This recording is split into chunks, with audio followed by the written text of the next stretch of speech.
Apa kabar, Wikets Oi? Nah, hari ini kita akan membahas mengenai eh, sertifikat A1 Bute. Seperti yang kita ketahui sendiri, untuk sertifikat A1 Bute Institute ini, itu merupakan salah satu persyaratan untuk mengikuti program au pair dan merupakan salah satu persyaratan utama untuk kelengkapan em, dokumen menikah. Nah, jadi apabila kita ingin mendapatkan sertifikat A1, kita harus memenuhi skor yang Goethe Institute sendiri minta. Nah, untuk eh, materi-materi yang akan ditanyakan atau yang kita harus lakukan pada saat ujian itu memiliki 4 poin ya. Jadi kita di sini akan mengikuti ada 4 aspek, maksudnya ada 4 aspek yang akan diujikan pada saat mengikuti ujian A1 di Buddha Institute. Nah, apa-apa saja itu? Yang pertama adalah ujian Huron atau listening, agak berisik, yang dimana nanti pada saat ujian Huron atau listening ini kita akan dinilai kemampuan mendengarnya. Nah, bagaimana itu caranya, Kak?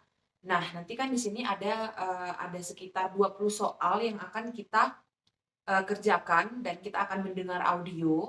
Kemudian akan kita cermati itu kira-kira mana yang paling pas dengan jawabannya gitu. Nah, jadi di sini untuk ujian Huron sendiri itu maksimal maksimal skornya itu adalah 25.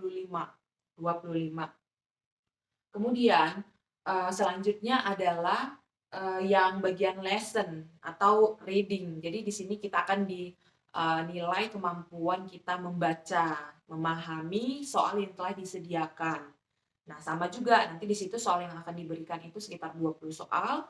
Kita akan diminta untuk membaca baik-baik, kita akan meneliti baik-baik maksud soalnya, kemudian kita akan pilihlah sesuai um, jawaban mana yang sesuai dengan pertanyaan yang telah disediakan. Nah, kemudian bagian yang ketiga ini adalah ujian Schreiben atau ujian menulis.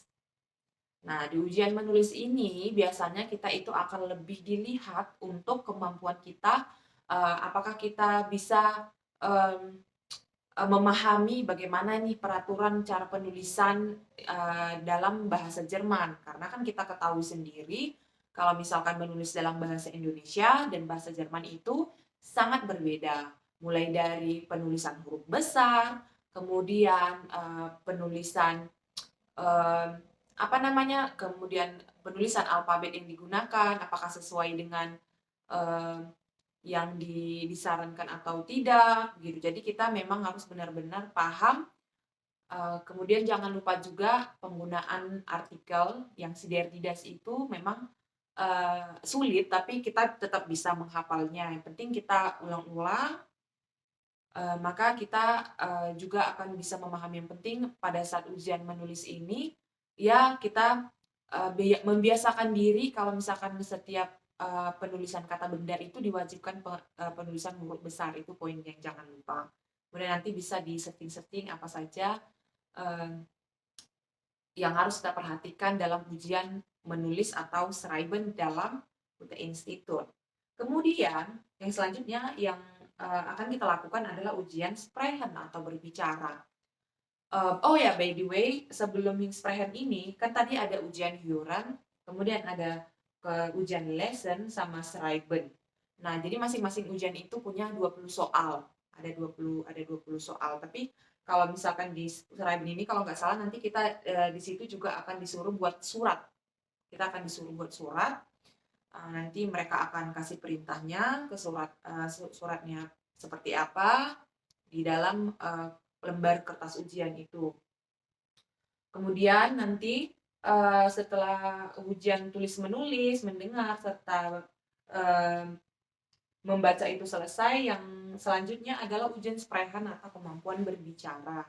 Yang dimana itu biasanya pada saat ujian Sprechen ini kita akan memiliki partner untuk berbicara. Jadi nanti kan si prooffungernya itu atau pengujinya itu kan kasih kayak lembaran kertas-kertas kayak gitu kan, yang itu yang biasanya ada berisi um, berisi kata-kata, entah mungkin ada kata-kata benda gitu, kata benda, terus kita ikutilah, misalkan si pengujinya itu nyuruh kita bertanya sesuai dengan si kertasnya itu gitu. Misalkan contoh, di situ di kertas itu ada sepeda. Nah, kita disuruh buat pertanyaan ke teman kita yang akan, melakukan ujian bersama-sama itu, terus nanti dia akan menjawab juga gitu cara, ujiannya. Nah, jadi untuk, maksimal punkte atau maksimal nilai dari masing-masing ujian tadi itu adalah 25. Jadi Yoren itu 25, kemudian, Schreiben ada 25, Lesson ada 25, dan Sprechen juga 25. Dan untuk, poinnya sendiri bagaimana sih, poin standar yang bisa kita lakukan supaya kita bisa lulus dan mendapatkan sertifikat A1 Bute. Nah, jadi, akan saya bacakan ya. Di sini ada 1, 2, 3, 4, ada lima grade atau ada 5 level, pada saat kita sudah selesai ujian nanti kan, kertas jawaban kita itu akan dinilai, itu ada 5 kriteria. Jadi kalau misalkan kita dapat skor 0 sampai 59, kita itu nih best standard. Jadi itu nggak lulus ya guys, ya teman-teman. Nah, terus kemudian Ausreichen. Ausreichen itu yang 60 sampai 69. Nah, ini lulus.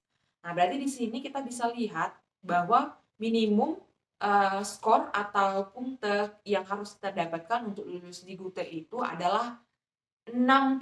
Jadi kalau misalkan teman-teman mau oper atau menikah, kalau misalkan kalian bisa dapatkan skor yang lebih tinggi sih nggak apa-apa. Tapi yang perlu kalian ketahui yang penting bisalah kalian dapat, yang ini. Jadi, gimana ya, eee, istilahnya kan namanya kita ini belajar bahasa baru, jadi kalian nggak perlu harus dapat 100, tapi yang penting kalian bisa memenuhi skor minimumnya aja gitu. Nah, kemudian kemarin, untuk 70 sampai 79 itu ada Befriedigen, nah kebetulan aku kemarin skor yang aku dapatkan itu adalah yang bagian Befriedigen ya, jadi ya bisalah. Jadi ya Befriedigen atau Satisfaktorial itu memuaskan ya, sangat memuaskan. Kemudian itu, saya dapat punktenya itu 76. Ya puji Tuhan lah, yang penting bisa lulus dapat sertifikatnya. Nah, kalau misalkan kalian dapat 80 sampai 89, nah kalian akan dapatkan, predikat bagus, good, kemudian 90 sampai 100 itu sehr good atau sangat bagus, gitu ya. Jadi, nanti, bentuk sertifikat yang akan kalian dapatkan itu seperti ini. Ini aku tutup, tanggal lahir aku. Iya. Ini dia Elisa Fitrina Baban. Kemudian ini, skor-skornya. Oke, 76, nggak apa-apa, yang penting bisa lulus. Oke, sekian dulu untuk videonya hari ini. Aku harap kalian bisa semangat. Kemudian kalau misalkan kalian punya pertanyaan-pertanyaan lain, kalian bisa cantumkan di kolom komen. Siapa tahu aku bisa bantu dan akan menjawab sesegera mungkin pertanyaan kalian. Dan jangan lupa tetap semangat, positive thinking. Yang penting kalian persiapkan jiwa dan raga, dan tetap percaya diri ya, karena percaya diri itu kunci utama. Nah, biasanya kalau misalkan orang yang udah percaya diri, materi yang dia udah pelajari atau pelajaran yang udah diulang-ulang itu pasti nggak akan cepat buyar. Jadi walaupun kalian hafal mati gitu, tapi kalau misalkan pas ujian kalian takut gitu, nggak pede atau deg-degan, atau ya deg-degan sih wajar, tapi kalau sebisa mungkin kalian buat diri kalian rileks. Jadi pada saat kalian mengerjakan ujian kalian tidak terlalu gugup. Oke, Melinda, untuk hari ini semoga kalian dapat hasil yang memuaskan, dan paling penting semoga lulus, itu yang paling penting ya. Dan kalian dapat sertifikatnya, kalian bisa ke Jerman, dan kalian bisa uh, selalu apa namanya? Kalian bisa meneruskan mengejar mimpi-mimpi kalian. Oke? Terima kasih dan sampai jumpa. Cus.